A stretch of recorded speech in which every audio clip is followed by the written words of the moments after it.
que es el pacto, el ABC. Y también después el último mensaje también bastante esclarecedor, que fue el mensaje a los pueblos, que lo dio el general Perón. Vamos a escucharlo y vamos a entrar de lleno en esta última etapa del programa. Perón comienza su estrategia de consolidar una alianza entre Argentina, Brasil y Chile, y a partir de esa base construir una confederación sudamericana. Es homenajeado en Buenos Aires el presidente chileno Carlos Ibáñez del Campo. Bienvenido a esta tierra de San Martín, los hijos de O'Higgins, que iluminando su mente con las glorias y tradiciones comunes, nos traen el abrazo de los hermanos chilenos, que nosotros hemos declarado ya hace tiempo como compatriotas de los argentinos.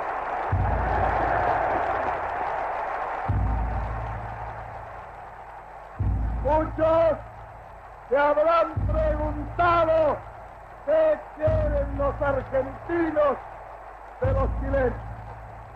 Lo que los argentinos han ambicionado siempre de sus pueblos hermanos. Una hermandad inextinguible que lo lleve al amor, que lo lleve a la sinceridad y a la lealtad, para que un día podamos decir al mundo: en esta parte del planeta todavía existen hombres que se sienten hermanos de sus vecinos de hoy y de siempre. Se consagra la unión aduanera de ambos países. Llega a la presidencia del Brasil Getúlio Vargas. Afín a la idea de unidad continental, es una pieza clave para el proyecto Perón de unión del Brasil, Argentina y Chile. Dirá Perón: ni la Argentina, ni Brasil, ni Chile, aislados, pueden soñar con una unidad económica indispensable para enfrentar un destino de grandeza. Unidos seremos inconquistables, separados, indefendibles. Con las consecuencias que están a la vista y que se hacen sentir principalmente en los sectores más humildes de la población. En verdad, la selección natural ha sido convertida por ello en un sofisma detrás del cual se ocultan una selección social y una selección internacional. La separación dentro de la humanidad se está agudizando de modo tan visible que parece que estuviera constituida por más de una especie. El ser humano, cegado por el espejismo de la tecnología, ha olvidado las verdades que están en la base de su existencia. Y así, mientras que por un lado llega a la luna, por otro mata el oxígeno que respira, el agua que bebe y el suelo que le da de comer, y eleva la temperatura permanente del medio ambiente sin medir sus consecuencias biológicas. En el curso del último siglo, el ser humano ha exterminado cerca de 200 especies de animales terrestres. Ahora ha pasado a liquidar las especies marinas. Aparte de los efectos de la pesca excesiva, amplias zonas de los océanos, especialmente costeras, ya han sido convertidas en cementerios de peces y crustáceos, tanto por los desperdicios arrojados como el petróleo involuntariamente derramado. La creciente toxicidad del aire de las grandes ciudades es bien conocida, aunque muy poco se ha hecho para disimularlo. En cambio, todavía ni siquiera existe un conocimiento mundialmente difundido acerca del problema planteado por el despilfarro del agua dulce, tanto para el consumo humano como para la agricultura. Al mismo tiempo, la presión provocada por el cultivo irracional o por la supresión de la vegetación natural se ha convertido en un problema mundial y se pretende reemplazar con productos químicos el ciclo biológico del suelo. La lucha contra la contaminación del ambiente y la biosfera, el despilfarro de los recursos naturales, el ruido y el hacinamiento de las ciudades y el crecimiento explosivo de la población del planeta debe iniciarse ya a nivel municipal, nacional e internacional. Todos estos problemas están ligados de manera indisoluble con el de la justicia social, el de la soberanía política, la independencia económica del tercer mundo y la distensión y la cooperación internacionales. Muchos de ellos deberán ser encarados por encima de las diferencias ideológicas que separan a los individuos dentro de sus sociedades o a los estados dentro de la comunidad internacional. No debe olvidarse que el problema básico de la mayor parte de los países del tercer mundo es la ausencia de una auténtica justicia social y de participación popular en la conducción de los asuntos públicos. Bueno, escuchamos el primer audio de Perón, en la película, la excelente película, para mí, para mi gusto, la de Leonardo Fabio. Perón habla de lo que es el ABC, el Pacto de Argentina, Brasil y Chile. En ese momento estaba Ibáñez en Chile y Getúlio Vargas, y Perón los nombra como que un día seamos hermanos vecinos. Tenemos que ser hermanos nuestros vecinos.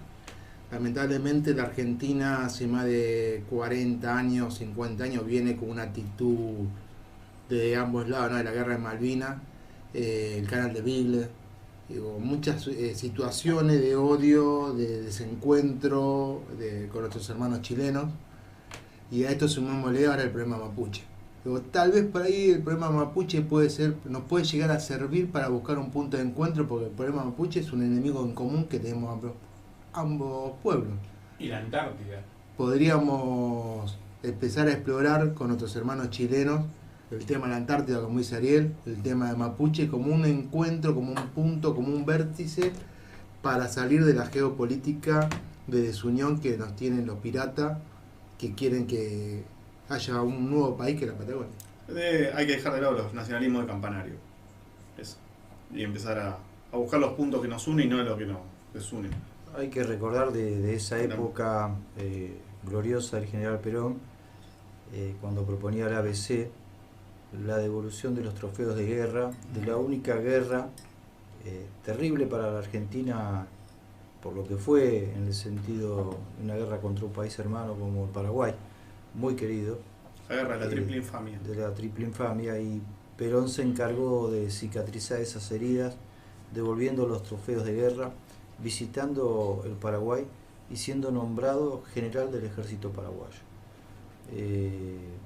Argentina, al contrario de otros países que han saqueado países, como por ejemplo Inglaterra, que se cansó de hacer guerras y de saquear países, la única guerra injusta que libró, que fue la guerra contra el Paraguay, en la triple infamia, el general Perón se encargó de cerrar las heridas.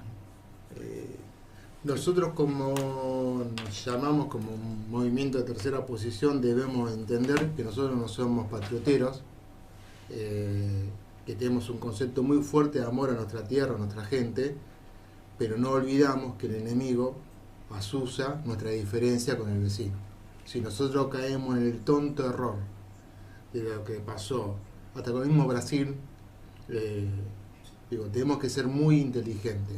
Todo patriota debe salvaguardar los intereses nacionales, pero también privilegiar la unidad del Cono Sur, porque nosotros solos como país, a Perón le fue imposible en el 55, cuando se habían recompuesto de la guerra, a afrontar una lucha contra todo ese nuevo mundo que se venía.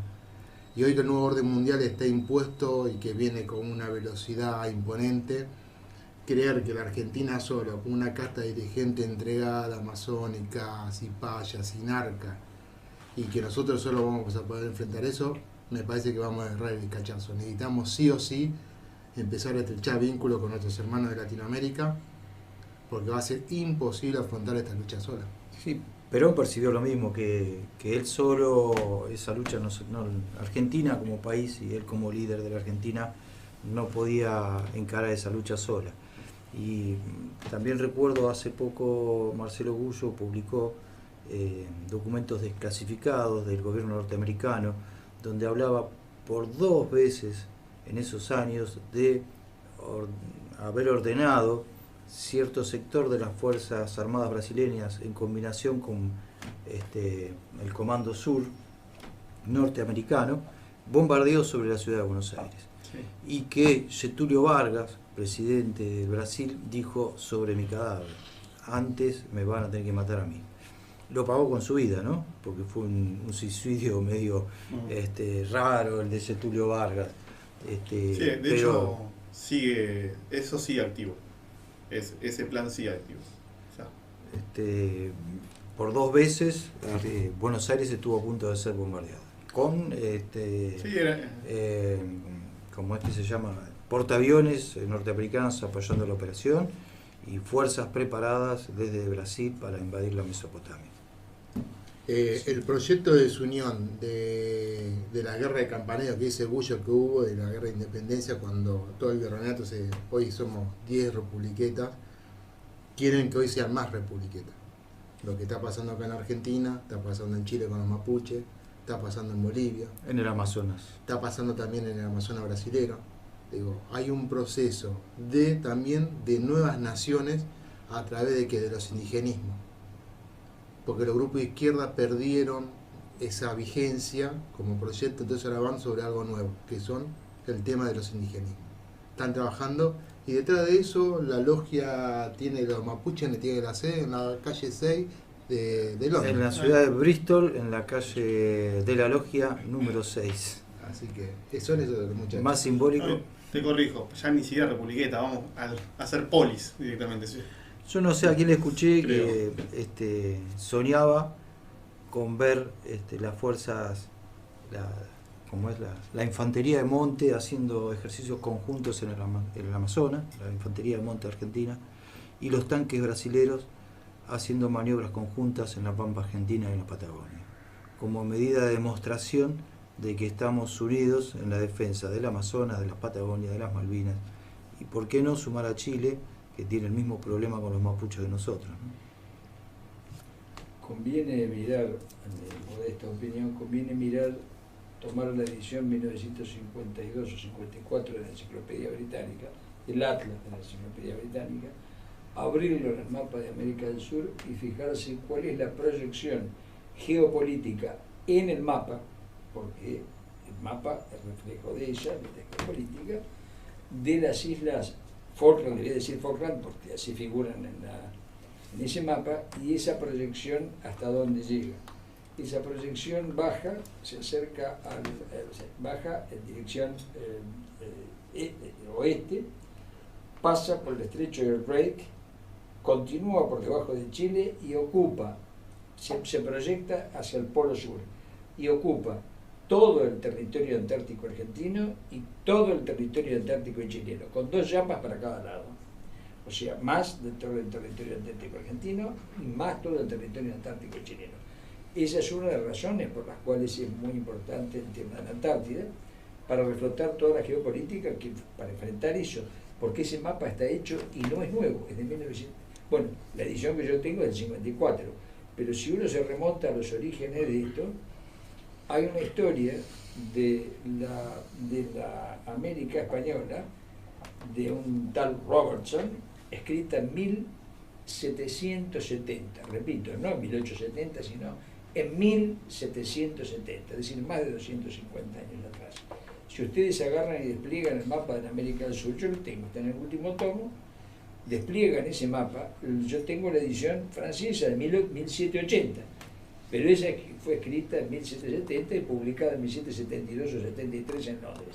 La edición francesa es de 1780. Allí figuran las Islas Malvinas con el nombre de Falkland Island, en 1770. Yo tengo la edición del 80, pero son 8 años nada más, 9 años. Es decir, si no vemos esto y no entendemos esto, que nuestra geopolítica está ligada indudablemente a la Unión Hispanoamericana, repito, hispanoamericana, no latinoamericana, porque latinoamericana es un invento de la Sorbona. Los franceses, para poder mojar el pancito, por decirlo en términos vulgares, en este tema inventaron la Latinoamérica. Latinoamérica no existe, existe Hispanoamérica, o, si ustedes quieren, Iberoamérica, para incluirlo a Brasil, naturalmente, porque la península ibérica son los dos. Lo que nosotros vemos en el mapa de la península ibérica, la división entre España y Portugal, evidentemente se hizo para enfrentar a España. No hay ninguna duda que Portugal, independiente y bajo de él, es lo mismo. Acá exactamente se ha hecho lo mismo. Siempre ha estado Inglaterra detrás de la política brasilera, con la interrupción, honrosa interrupción de Getúlio Vargas, claro, naturalmente, y detrás de la política chilena, con la honrosa intervención de Carlos Ibáñez del Campo y otros políticos chilenos, pero que llegó a la presidencia Ibáñez del Campo. Es decir, evidentemente la idea de Perón del ABC es el embrión de una unión hispanoamericana que absolutamente inexorable, es la geopolítica natural de estas tierras. Hay dos brazos que tenemos que tomar de Perón, el ABC, que es la parte política estratégica, y después la parte ideológica. Para empezar a bajar esa ideología, me parece que era muy interesante lo que era el Atlas, la Asociación de Trabajadores de Latinoamérica. Sí, naturalmente. Cada embajada tenía un agregado cultural. Yo le sacaría la palabra ideológica porque suena a universidad, a Sorbona. La formación de cuadros. Formación de cuadros sobre una realidad concreta, porque la política no es ideológica, es concreta, es una cosa realista, no es ideológica. Entonces, eso es lo que... Sí, yo creo que sí, que tenés razón. El Atlas y la ABC, nosotros, bueno. Sí. Siguiendo un poquito... Perdón, Pintor. Miren que de boludo que estamos, que en las embajadas argentinas hay agregados de género. Bueno, la CGT también sacó a la Secretaría de Familia y cosas de género. Dos perlitas. Con respecto al ABC, hubo un prolegómeno del ABC de un pacto entre Argentina, Brasil y Chile, 25 de mayo de 1915, que se llamó Pacto de No Agresión, Consulta y Arbitraje, quienes le pusieron los puntos a los yanquis en base al poder de fuego de Argentina, Brasil y Chile, para que Estados Unidos no intervenga en México. Ese fue un pacto inicial. Un principio. Exacto. Y segundo, muy importante, que apareció en el audio, que Perón dijo: unidos somos invencibles, separados, solos somos indefendibles. Correctísimo. Y eso es curioso, sí, por supuesto. Yo no me había olvidado de eso. Cuando se produce la guerra de Cuba, 1898-99, que es cuando Estados Unidos da el salto hacia convertirse, no se convirtió en ese momento, sino hacia convertirse en una potencia mundial. Luego es potencia mundial cuando se establece el pacto de 1916 con Inglaterra, y allí Estados Unidos ya entra como potencia mundial. Curiosamente, hay una carta de Perón, que yo creo haberla citado en algún momento, no sé, hay una carta de Perón de 1918, una carta familiar. Perón entra a la escuela de guerra y escribe una carta a su familia, en donde dice textualmente: yo no estaría tan contento por el triunfo de los aliados. Se entiende que los aliados en este caso eran Francia e Inglaterra, sobre todo por Francia, porque la abuela de Perón, Dominga Dutte, era vasca francesa, en fin, la familia tenía simpatía por Francia. Era muy común acá la simpatía por Francia. Bueno, muy bien, él dice: no estaría tan contento porque ha aparecido un nuevo enemigo, ha mostrado las uñas, un nuevo enemigo que nos traerá tremendos dolores de cabeza, lo cual es muy curioso, porque, y esto hay que juntarlo con lo que un francés que vivía acá y que curiosamente se levantó a favor de España contra los Estados Unidos en la guerra de Cuba, junto con Roque Sáenz Peña. Roque Sáenz Peña, nuestro Roque Sáenz Peña, que combatió como coronel del ejército peruano en la guerra del Pacífico, se formó un comité acá en 1898 de apoyo a España. En ese comité estaba Paul Grusac. Paul Grusac hace un pronóstico en 1892-93 sobre los Estados Unidos absolutamente ejemplar y admirable. Dice lo que va a hacer y por supuesto lo que fue, pero lo dice en 1892-93, es asombroso.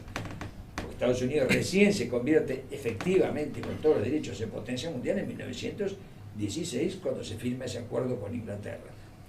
Esto es fundamental entenderlo, y es fundamental entender eso que vos decís. Por eso en 1915 había margen para hacer ese tipo. Pero ¿quién inspira eso? Roque Sáenz Peña. Es un homenaje que hay que hacerle a Roque Sáenz Peña y a Paul Grusac, que es un escritor, un estilista, un exquisito escritor, que nadie lee hoy, por supuesto, y andaríamos mucho mejor si lo leyéramos, pero que evidentemente tiene una visión de penetración en la realidad absolutamente asombrosa, y ve la radiografía profunda de los Estados Unidos. él lo ve, pero antes de que lo fuera. Esto era interesante, fue antes de la guerra de Cuba.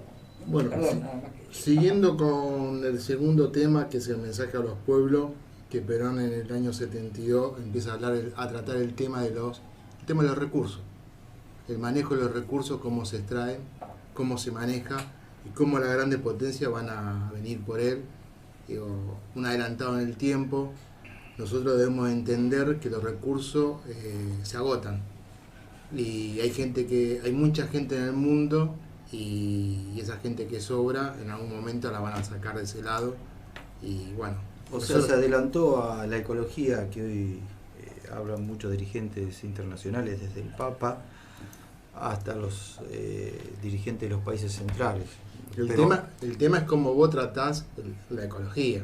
Ellos lo toman como una posición de dominio, ¿no? Vos tenés los tratados de ecología donde los países industrializados tienen la capacidad de desarrollar su industria hacia una nueva forma tecnológica, pero nosotros que somos países periféricos, nuestras industrias sí o sí van a tener que ser industria pesada a través del petróleo y del gas. No nos pueden pedir como Alemania que dejemos de usar nuestra industria con petróleo y gas para utilizarla con energía renovable, porque para nosotros sería inviable. Lo que ellos están pretendiendo es que los países centrales sigan siendo países centrales y nosotros imposible tener la capacidad de industrializarnos. Por eso Rusia ahora se salió de ese pacto.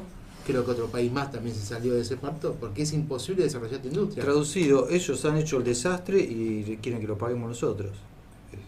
Es así, porque ellos son los países centrales industrializados que han hecho, ya en esa época que Perón dio el mensaje al mundo sobre ecología, veía el desastre que estaban haciendo con el tema de los recursos naturales en el planeta. Lo adelantó, ahora ellos sacaron su ventaja y pretenden que nosotros no nos desarrollemos. Yo recuerdo Greenpeace cuando hacía su campaña de la ballena, siempre eran en países de tercer mundo. ¿Viste? Era a veces algo en Francia, pero siempre eran en países de tercer mundo. Digo, siempre atacaron donde los países, a veces es muy difícil que un país de periferia salte una tecnología a una tecnología tan moderna.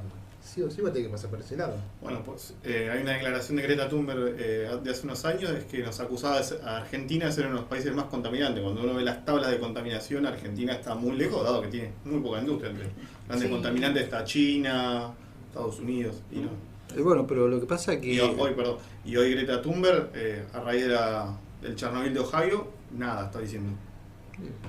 Eso es estadística, ¿no? Depende, vos podés medir la contaminación de diversas maneras, pero entonces si lo vas a dividir por la población que tiene cada país y su superficie, nosotros somos uno de los países menos contaminantes. O sea, hay que ver cómo se toma el tema claro, desde la estadística, desde el concepto, porque también acá hay un error, porque a veces adquirimos el concepto globalizante de Greenpeace. Hay muchos de los recursos naturales que son renovables. Y específicamente los de alimentos son renovables. Si vos tratás y trabajás la industria agrícola desde ese concepto, o sea, no el monocultivo, la rotación del cultivo, no usar semilla transgénica. No usar semilla transgénica y qué sé yo, a veces el ejemplo más tonto, hay la lombriz californiana que te genera oxigena la tierra. Oxigena la tierra y te genera abono para la propia tierra. Con los recursos que vos haces, o sea, salvo algunas cosas, lo demás, el plástico y todo, hoy el plástico se está utilizando para ladrillo de plástico, para teja de plástico. El otro día estaba viendo un informe sobre los durmientes de plástico. A ver, también es eso. Perón tuvo la visión de, decir, bueno, sí, paremos. Pero paremos construyendo una idea de que se puede renovar. Hay mucha energía que se puede renovar. El concepto de Perón, fíjate vos que es integral. Nosotros estamos hablando de esta cumbre internacional el año 72 en Estocolmo y tenemos que juntarlo con la cumbre que se hizo de población también a nivel internacional en Rumania en el 74, donde Perón manda a la delegación argentina a votar en contra, es la primera que se levanta y vota en contra del aborto. O sea, la solución de Perón no pasaba por la reducción de la población. Y sí por el uso más racional de los recursos naturales. Tenía un concepto integral, porque si vos lo ves también por partes, esto se pierde sentido. O sea, al verlo así, ya estaba incluido el tema del aborto y el tema de la ecología, que hoy son tan vigentes. Y fíjate que en el grupo, en el G20, donde fue Massa, uno de los temas que se habló es el del cambio climático y de cómo dar los préstamos que dan esas instituciones internacionales financieras de acuerdo a los estándares de cambio climático de los diferentes países. Perón, 50 años o 100 años adelantado. Y hay una trampa. Cuando asumió, es el cambio de deuda por patrimonio ecológico de preservación mundial.